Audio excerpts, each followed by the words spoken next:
It has been 240 plus days since the last full slate of NFL games. Ladies and gentlemen, I'm excited to be the one to tell you it's back tonight. Chiefs, Ravens, exciting matchup tonight. And we got to kick it off right. Week 1 NFL predictions. Let's get into it.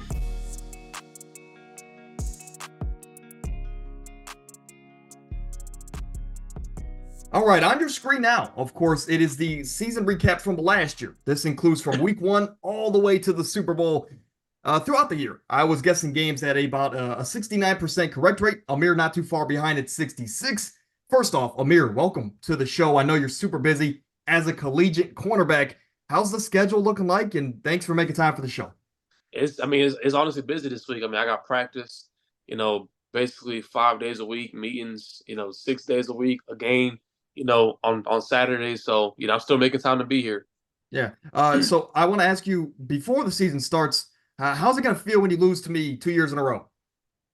Honestly, last year, the first, honestly, couple weeks, I was busy, not really like locking in on the teams, really like, studying teams, understanding like, personnel and all that stuff. But this year, from the jump, I'm locked in on my picks. I'm confident. I'm really confident this year I can hit that 70%. That's all that matters. Yeah, we're looking to hit at least either 200 wins, right? 200 games guessed correctly, or that 70% mark. Those are the goals this season. New layout, by the way, new graphics and everything. So hopefully these are visibly appealing, if I could say that correctly. But let's kick it off here. Thursday Night Football rematch of the AFC title game last year. Ravens come in and they had an interesting offseason because they lost a lot. They lost, of course, 3 of their 5 offensive line starters, but they have their best 2 still remaining in Tyler Linderbaum and, of course, Ronnie Stanley. So offensive line-wise, you lost some pieces. Defensively, the biggest thing is that you lost Mike McDonald. Of course, he went over to Seattle. So now you have a defense with a new coordinator, right? So something to watch out for Baltimore this season. And you still have a defense led by, again, Marlon Humphrey, Kyle Hamilton, and now Nnamdi Madubuike. Of course, he went back to his original name. So I'm happy, right? He's embracing that side of it. So Nnamdi Madubuike is his name now. Amir, for the Chiefs, they're hosting and they're on a quest to do something no team has ever done, which is to win 3 straight Super Bowls. Now, after they win the Super Bowls, the following season opener, in the Mahomes era, they're 2-1. Of course, they lost last year's opener against Detroit.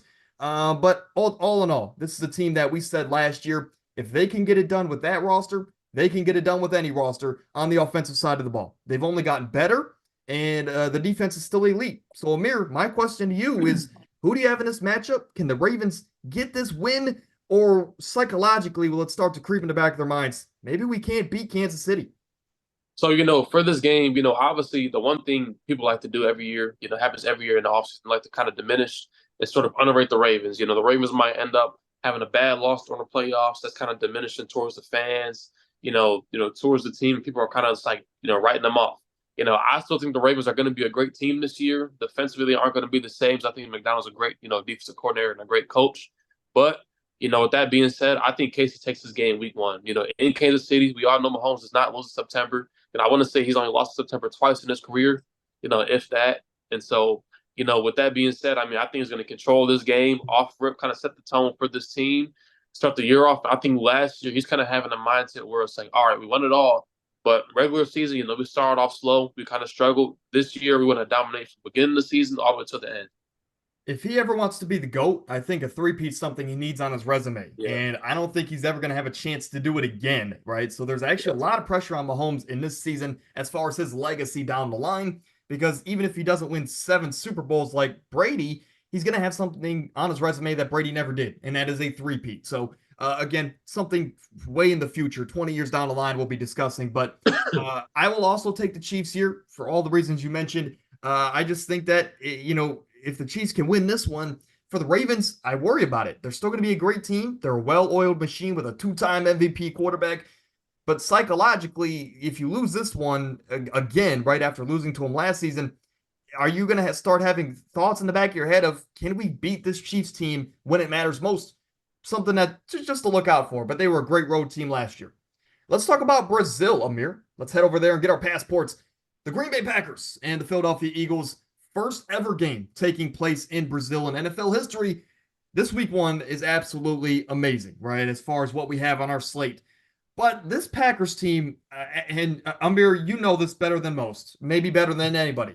You won't find a bigger Jordan Love stan or fan on this platform than me.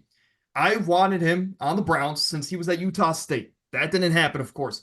But I'm saying all this to say that I think that this team, with Jordan Love's second half breakout, is getting way too much hype this year. Yeah. This is a team, Amir, that I wanted to do my due diligence and relook into it. This is a team that was 6-8, right? Going into the last 3 weeks of the season. They beat Bryce Young and that terrible Panthers team, Jaron Hall, and Tyson Bagent to get into the playoffs. And then they got one playoff win, and they had the Niners on their heels. So all of a sudden, because of two playoff games, we all of a sudden have this team going from a team that snuck into the playoffs to being a Super Bowl contender. I think we're jumping the gun, and I think we're setting up Jordan Love and this team Yeah. for failure. Regardless, that's the question they got to answer. Was the second half of last season a fluke? They head into Philadelphia, a team who also crumbled second half of the season, a team that lost 6 of their last 8 games. Their quarterback and coach were not in contact for the first 4 months of the off season. It's something to look out for, right? Now, they did bring in a ton of pieces defensively. They should be a lot better in that secondary. And for those reasons, Saquon Barkley as well. I'm going to take Philadelphia here in Brazil in a low-scoring affair. But, Amir, your thoughts on that ramble and your pick as well. You brought up a great point. I think for the Packers, the way they ended the year last year, seeing, defensively they got better, seeing how they got healthier and they look, like a better team. I think, it's a valid reason why they're hyped up. But I'm kind of with you. I think they're starting to get overrated slowly. I think, they're going to be a team where it's like they're either going to look, a lot worse or be so much better. And so, for me, I'm kind of in the middle with this team. I have them, right under at 9 wins. I kind of mentioned, a few weeks back, I have a team that's going to, beat them out to make the playoffs. We can touch on that later. But, I kind of look at this Philly team. Philly honestly got better every single way. Every aspect, every weakness they had, they got better. The biggest loss was Jason Kelce, but I mean, overall, the O-line is still great. You go ahead, you add Saquon, even better running back upgrade. Defensively, you bring in a new D coordinator, which you were missing. This year you got a new play caller as well. Then the secondary, you go ahead and you address the entire secondary. And, on top of that, I mean, you honestly had to upgrade because James Bradbury, isn't playing for 6 weeks. So, honestly, you got better in the secondary too. So, This is more. with that being said, I got the week one. I got Philly at home here, or technically not at home, but honestly, Philly, I'm kind of worried for them. I'm kind of curious to see how they handled last year, the way they ended the season. Personally, I have them winning, I want to say 12 wins or 13 wins, something crazy like that. But, I'm kind of curious to see, how they handle this season. Absolutely. But again, I will again agree with you. Philly here. And those are some of the primetime games. We're going to fly through some of these Sunday games, and we'll dive deeper into the primetime games, of course. This is an interesting one. Panthers on one hand, I think they're over-under. This is not betting advice. It is, I guess, criminally low. I think you can bet the over and be safe because I think they can win anywhere from 6 to 8 games this season, especially in this division.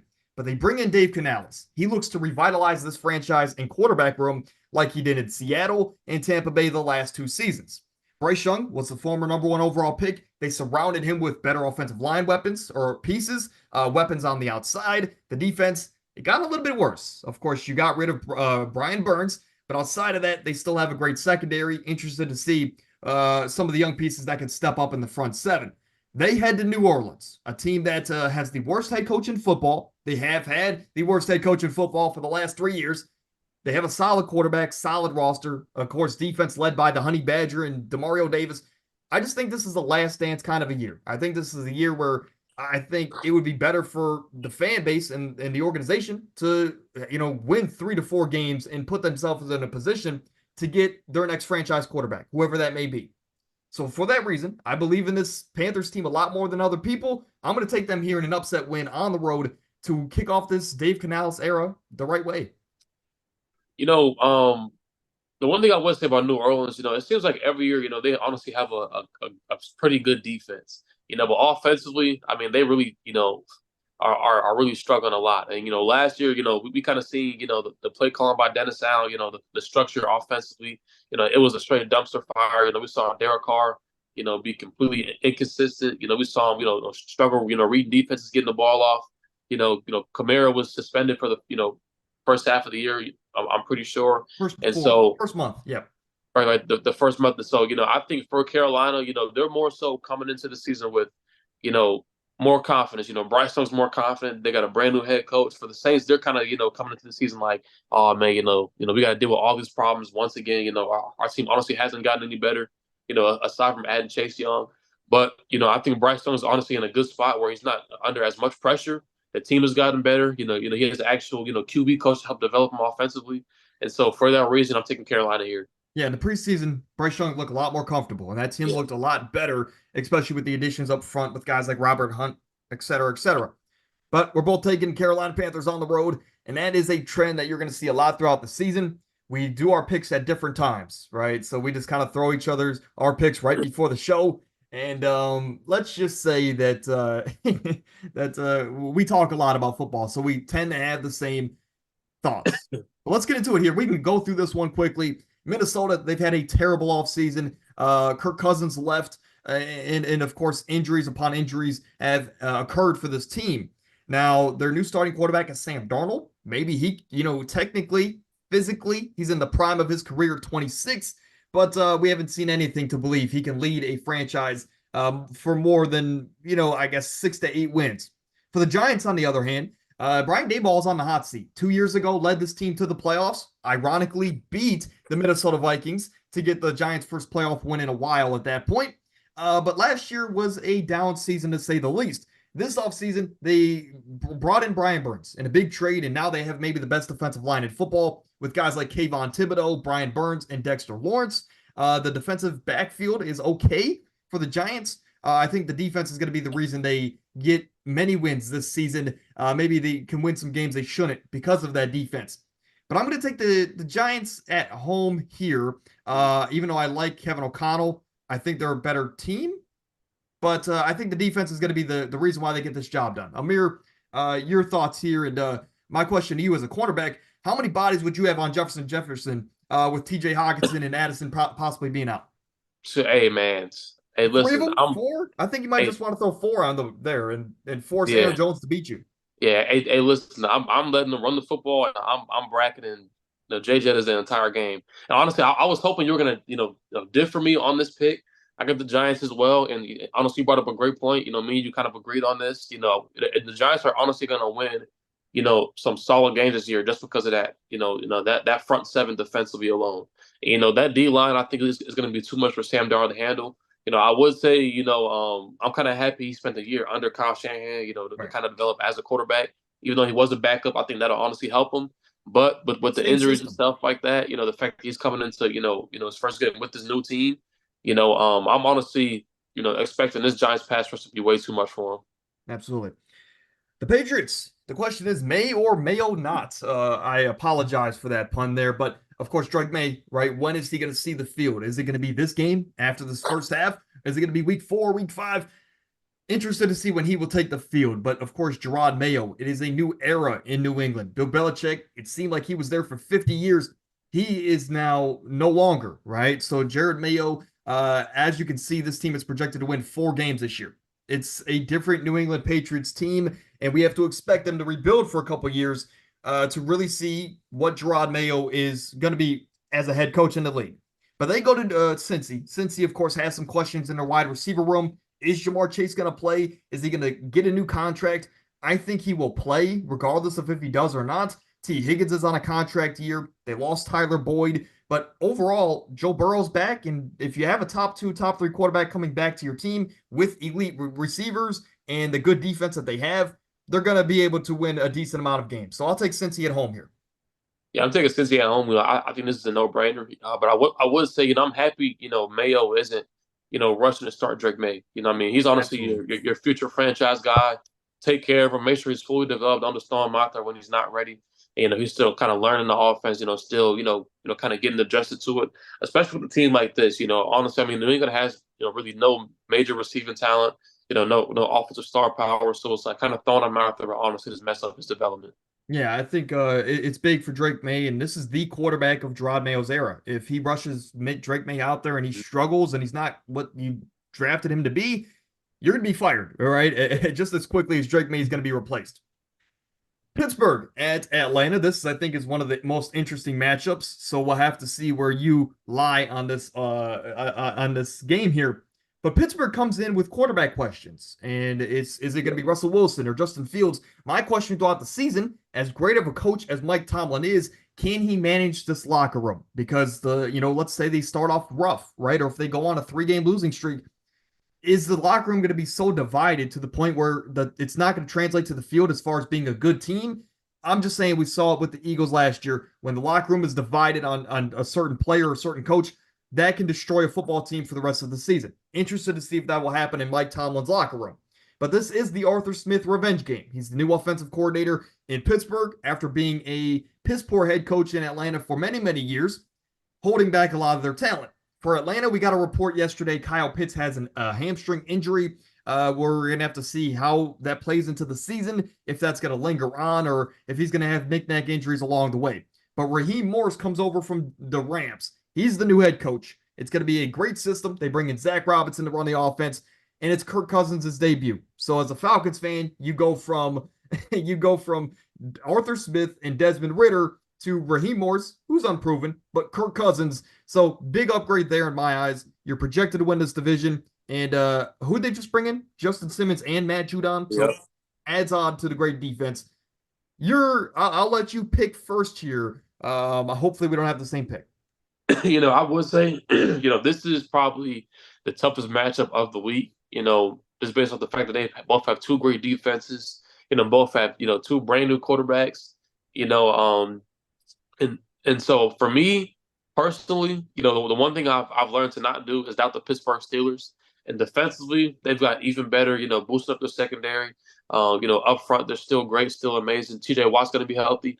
And so, I want to lean towards Atlanta because that defense is legit. But, at the end of the day, I want to beat you as far as our picks week to week.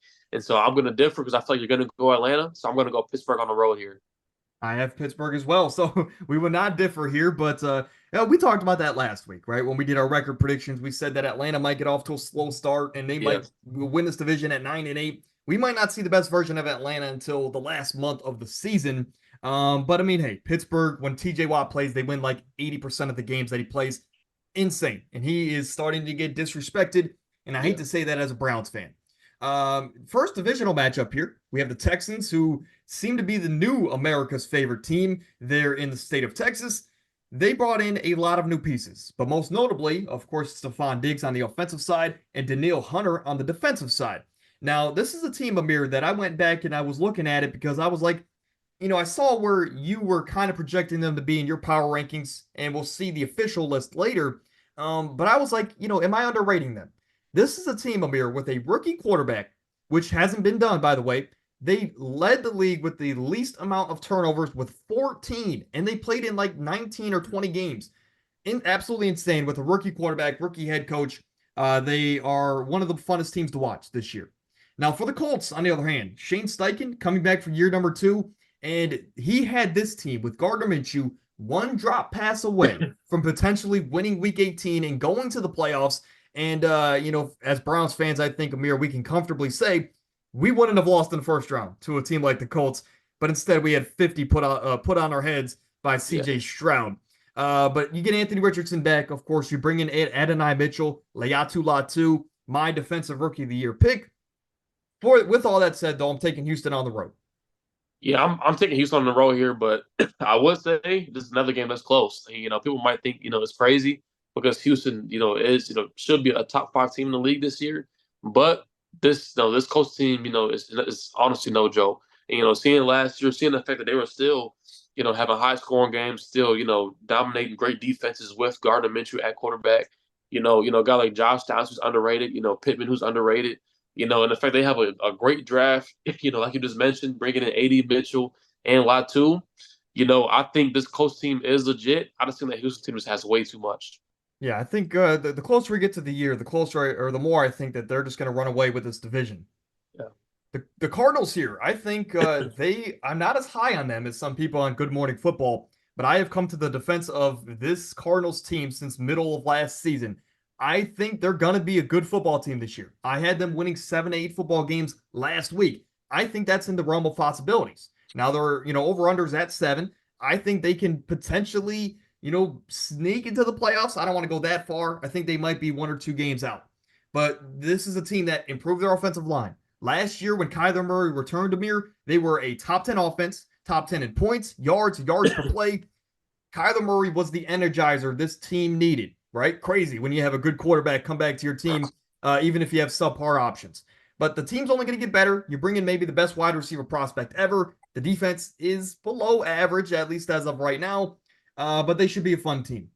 For the Buffalo Bills, you lost a lot, at least on paper, right? You lost Stephon Diggs, but the second half of last year with Joe Brady taking over, you didn't really lose him in this new offensive scheme. So look out this year. Again, I've made the comparison. I think this is the 2015 Panthers reincarnated with a superstar quarterback. So for that reason, I think even though the Bills, I don't have them making the playoffs, I'm going to have them starting off right here with a win here at home. Yeah, I also got the Bills at home here too. But I was kind of going through this week 1 slate, and I say if there's to be an upset game, this would be the upset game. And for Buffalo, the fact that they lost a lot, like you just brought up, and Josh Allen's pretty much going to have to be Superman this year. And honestly, me, you talked about it. If he was to somehow get this Buffalo team 12 wins, then Josh Allen is absolutely crazy. Because honestly, I wouldn't expect him or Burrow to even get this team 12 wins. Right. And so I think Buffalo is still just a better team. I think Arizona still has a lot of holes on both sides of the ball. I think with K1, this team could definitely win 7, 8 wins. Honestly, like you just mentioned. But I just think Buffalo just still has way too much. Tennessee at Chicago. This is your favorite team here, and we'll talk about it here in a moment. Tennessee, though, on one hand, of course, it's Bill or Brian Callahan. Excuse me, Tennessee Titans fans, if I'm wrong on either pronunciation, but you have a new head coach. It's a new era here in Tennessee. You don't have Derrick Henry anymore, right? But it's the Will Levis era. So you bring in Calvin Ridley on a big contract, Tony Pollard as well to split the backfield with Spears. Defensively, you bring in a decent amount of pieces, most notably a guy like L'Jarius Sneed, who is going to be your lockdown cornerback one from day one, which is going to help immensely in this stacked wide receiver division. They head to Chicago. Amir, I'm just going to give the floor to you. This is a team that, of course, brought in Caleb Williams, brought in a lot of pieces. I think I can imagine where you're going with this matchup. Yeah, honestly, it's crazy. I was kind of looking at the stat the other day, the fact that, I want to say the last 15 number one, quarterbacks, that's got picked in the draft. I mean, they lost the last 15 straight. Even when Cam Newton got drafted, where he threw for like 400 yards and 4 TDs in his first ever game. He still lost that game too. And but I think this year is going to change. I think the fact that we honestly probably haven't seen a number one pick come into a situation like this ever. I mean, Caleb's coming into a roster that's absolutely loaded on both sides of the ball. And seeing the way Chicago played last year, the second they add a pass rusher defensively, and the fact that defensively they go ahead and bring pretty much everybody back, boost that team up on both sides of the ball. I think this team is way too good for this Tennessee Titans team. And so, that being said, I'm taking Chicago at home here. Chicago as well for me. The last time these two teams played, well, Geno Smith had that famous quote, "They wrote me off, but I didn't write back." Now it is a bit of a different scenery for the team in the navy and orange. No more Russell Wilson. It is now a new era as far as who is the quarterback. And I think this year, Sean Payton might be on the hot seat as far as how great or how bad they start off this season. But Bo Nix, the most, the quarterback that has had the most total games played in college football history. He is not the average rookie quarterback. In preseason, he was the perfect point guard kind of a quarterback that fits for Sean Payton's scheme, just like Drew Brees was many years ago. That is my goat, of course, Amir. You know that. But Bo Nix, again, I think he's going to give this team a better chance to win games than Zach Wilson or Jared Stidham. Yeah. And I think he puts them in a position with their home field advantage on some weeks to win some games that they shouldn't win, right? But Bo Nix should have a great year. But they go to Seattle. Mike McDonald's the new head coach. Pete Carroll's no longer there in Seattle. A team that was 5-3 last year with the 12th man behind them. This year, it's Geno Smith's probably final year or second to last year as a starting quarterback. JSN should take a step up. I think it's a big year for Ken Walker. defensively. You bring back everybody plus some. I'm going to take Seattle at home. Yeah, honestly, this Seattle team honestly has some great pieces here. And, I think coming into this year, I've been saying this, 2 years back, the fact that, I think they kind of rushed into paying Geno, them being set on Geno based off of one season. And so, I think this year they'll kind of move in a different direction and eventually start Sam Howell. But starting off, Geno's obviously going to be the starter. But, I'm taking Seattle at home here. I think Seattle has way too much on both sides of the ball. I'm high on Tariq Woolen and Witherspoon defensively. Up front, you go ahead and get better. You have a pretty good draft. Offensively, I mean, DK, Lockett, JSN, Kenneth Walker, some great pieces. So, I think that's honestly too much, for this Broncos team, for Bo Nix's first game. We're going to go with Seattle there, just to clarify. Interesting matchup here. Of course, I think these teams had similar ends to the season, and I think, of course, similar off seasons as well. As far as the season-wise, they both crumbled second half of the year. Miami held the division lead up until like week 16 or 17 when Buffalo came on this crazy hot streak and won the division, and Miami ran into Kansas City first round of the playoffs. That could have been avoided if they won a couple games second half of the year and didn't collapse the way that they did. Jacksonville, they were 6-1, Amir, at one point last year, and they were number one in the AFC. Now I believe that we're looking at this team in a completely different light. We're looking at this team as a borderline playoff team if everything goes right for them this season. But they collapsed second half of the year. They missed the playoffs entirely, and both of these teams paid their quarterbacks this offseason. I think that's the next question. Can Trevor Lawrence be the guy to get us to the playoffs consistently for one, but to also win some of these playoff games? Tua, he's gotten to the playoffs a couple times, but can he stay healthy? And can he win a couple of these playoff games?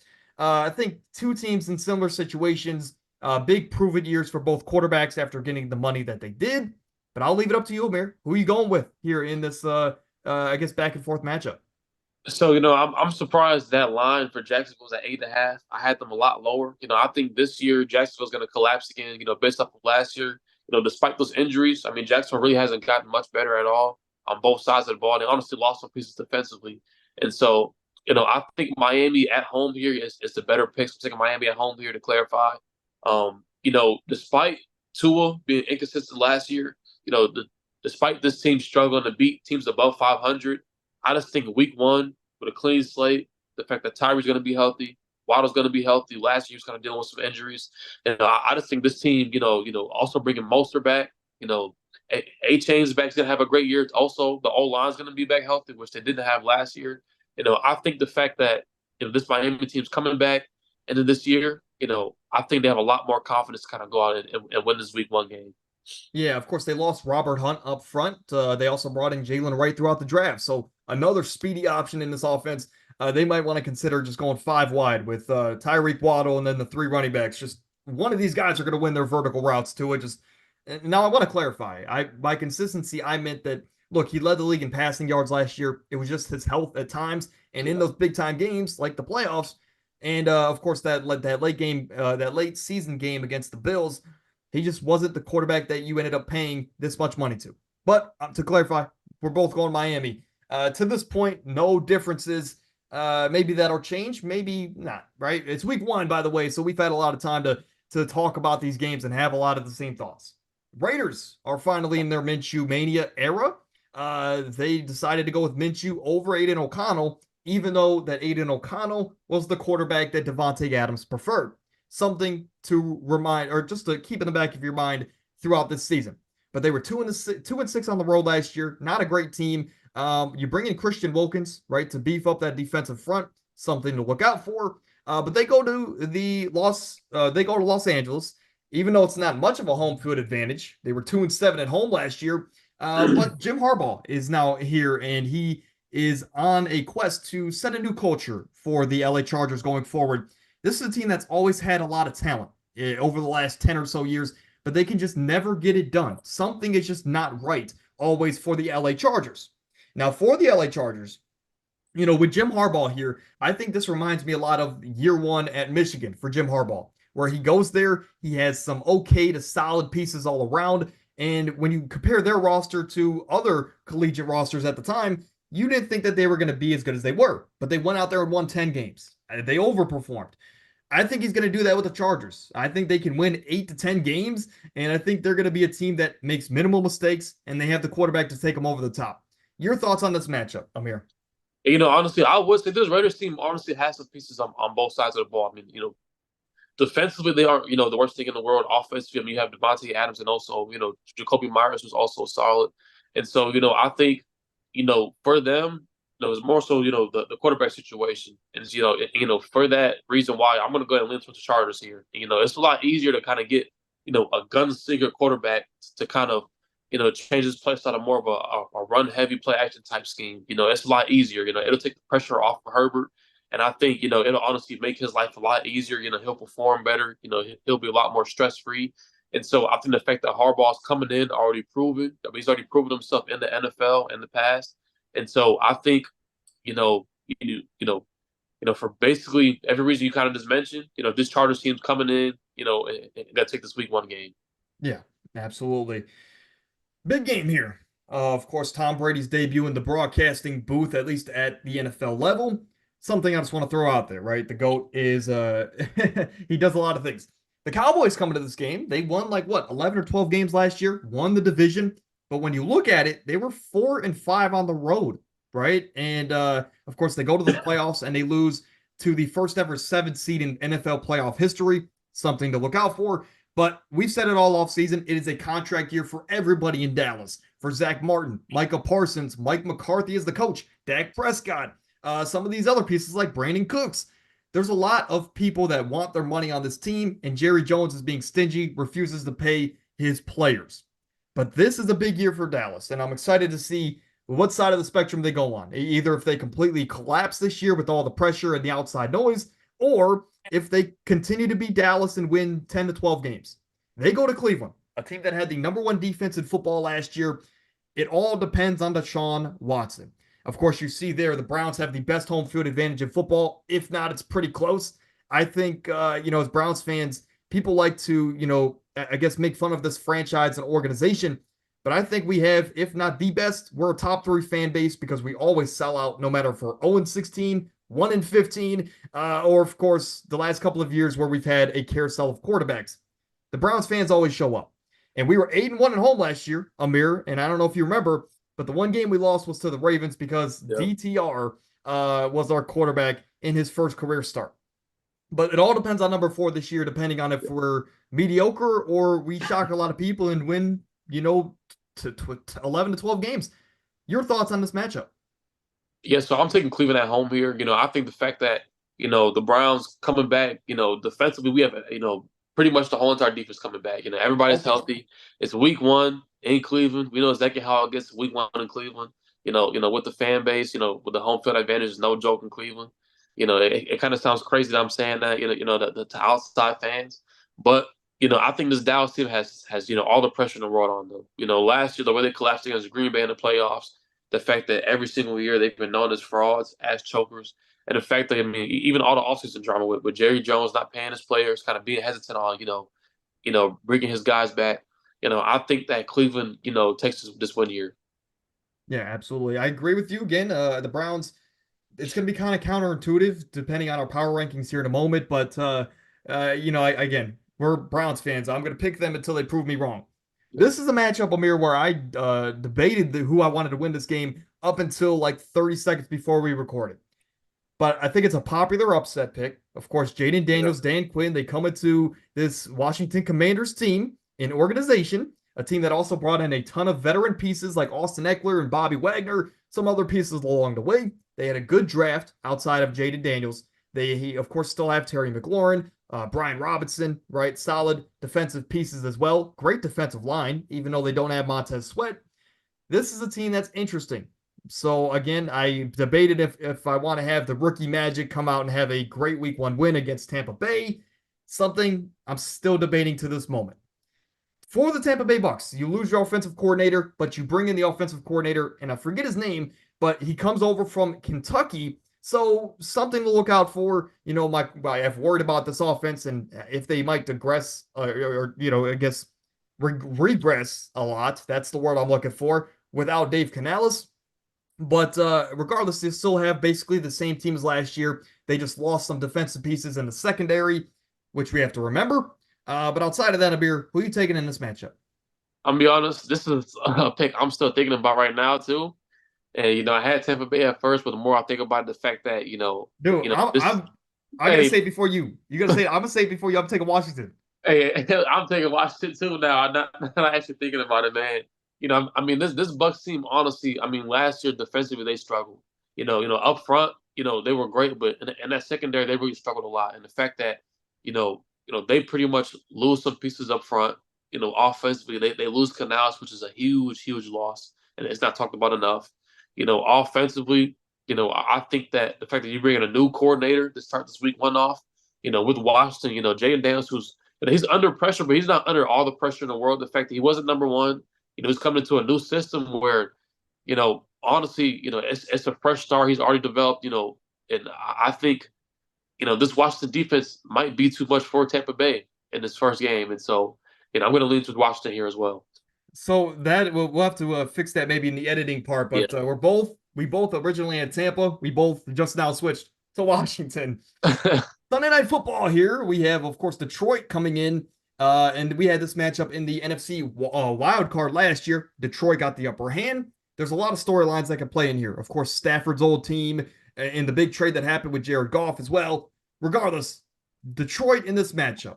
I think, of course, we are super high on them. We both think that they are going to run away with the NFC in totality, and they might even make a run all the way to the Super Bowl. For the Rams, on the other hand, this is a team that, again, you are only healthy. You've only gotten healthier. Now you lost Aaron Donald, but you've done a great job at replacing him with Jared Verse, a game disruptor. You bring in his teammate Braden Fisk. Byron Young broke out last season. You have some good pieces in the secondary, veteran-wise, like Tre'Davious White. This Rams team, even in our power rankings, I think we're both underrating a little bit. But your thoughts on this matchup? This is going to be a great game. Absolutely great game. Actually, I want to correct you. It's actually in Detroit, this week. Oh, it is in Detroit. Okay, Yeah, thank yeah, you. in Detroit. And, I had to really, sit down and look at the home field advantage. Seeing the fact that this Lions team was creating, delayed games, in the preseason because the crowd was so loud. And so I would say this is going to be close. Seeing the Rams team almost beat Detroit, with the banged up team during the playoffs, and the fact that they've gotten better, I think all the momentum in the world is for the Lions week one at home. And so for that reason, I love Sean McVay and the Rams, but I'm leaning towards the Lions here. Of course, you have the Jets, who we're super high on. And this is a guy that all the way back on draft night said that the Niners were going to regret not drafting him. Of course, he grew up in the Bay, played for Cal, all that good stuff. But in his career, he is 6-3 against them in the regular season. But here's the big one: 0-4 against them in the postseason. So I don't know if they regret it or not, Amir. But regardless, the Jets, they have it all. We just worry about Robert Saleh. Coincidentally, Robert Saleh got his gig because of his job at San Francisco. San Francisco, they figured out the Trent Williams situation. They figured out the McCaffrey situation and the Brandon Ayuk situation. So they're back, they're ready, and this is a core that we talk about. Are they one of the best cores to never get over the hump? Now they keep running into Patrick Mahomes, something that you can't really avoid, but this is a core that they need to get it done sooner rather than later because everyone's only getting older. Still, maybe the best coach in the league, and Kyle Shanahan leading the charge. Amir, they're home. Your thoughts on this matchup? Close off the week, by the way. Yeah, so I mean, honestly, looking at last year, how that Jets defense, beat Buffalo, a team that was heavily favored in that matchup. The fact that it's a lot easier to come out in a week one with a dominant defense and steal a game on the road. But I think San Fran is different. I think if it was any coach to understand, Salah's, thinking, his scheme, his tendencies defensively, it'll be Shanahan. And so I think for that reason, I'm taking San Fran at home. But honestly, I just kind of really think about this game because that Jets team is loaded on both sides of the ball. But San Fran is that good. And, I'm that high on Kyle Shanahan. Yeah, now I wouldn't be shocked if the Jets get this win here. Technically, it's an upset. Now they're both, I'll spoil it, they're both top 5 teams for me. So it wouldn't be a crazy upset to me. But of course, we both believe in both teams highly, and we both think that they have a chance to finish in the top 4 at the end of the season. But let's get into it here. Of course, new graphics for this as well. So hopefully you guys are enjoying the graphics. Hopefully it's a little bit easier to see compared to what we were doing last year. But here we go. Here is my 6 through 10. And if I had to make any changes here, honestly, I would put the Rams at 6 and bump everybody down a spot. Might even put Houston over Philly. But I think the Rams, I just now looking at it, we might be underrating. Regardless, 6 through 10. And here is the top 5. KC, Detroit, San Fran, Baltimore, New York. Yes, New York. I'm planting my stake in the ground. They're a top 5 team at the beginning of the season. They have it all. They just need A-Rod to be healthy. Here's your top 5, Amir. Run through it. So, Dallas at 10, Cincy at 9, the Rams at 8, the Jets at 7, Baltimore at 6. Personally, I think these are going to change, but I'm leaving New York at 7 just because, they haven't proved anything just yet. I kind of wanted to show more respect to teams that's proven themselves last year. And so after that, my top 5 is interesting. I had Philly at 5. I was going to move them down lower just because, the way they ended off last year. I was going to put Baltimore higher. But in my opinion, that team is just way too loaded for me to go ahead and move them any lower. Way too loaded. And so my top 4, people might give me a lot of slack for putting, Houston at 4. But Houston, a team as well where last year, they made it out of round 1. Honestly, going toe-to-toe with that Baltimore team for, a long period of that game. But this year, they're absolutely loaded on both sides of the ball. And, KC at 1. They're, the favorites to win it all again. Detroit at 2. Absolutely. Here is the Picks Week 1 recap. Of course, our records in the bottom right from last year. And of course, you see the games. You guys can see the graphics on your screen. We agreed on every single game this week. Now, I will say we did change our pick from Tampa Bay to Washington. All right, so let's just, let's just put that out there before. So next week when we come back to it, you guys aren't questioning. We changed our pick from Tampa Bay to Washington. Now, again, so it's week 1, right? Now, when the season goes on, we might get crazier and get bold, right? If one of us gets a lead or not. Regardless, that is week number 1. Episode 206 in the books. Amir, thank you for making the time. I know your schedule is packed top to bottom. But 2K's coming out. Any last thoughts before we get out of here? And I'm excited to sit on my couch like a bum all day Sunday and watch football. Yeah, again, it's been over 240 days since the last full Sunday slate of NFL action. Can't wait to get back to it. NFL's back tonight. Go enjoy some football.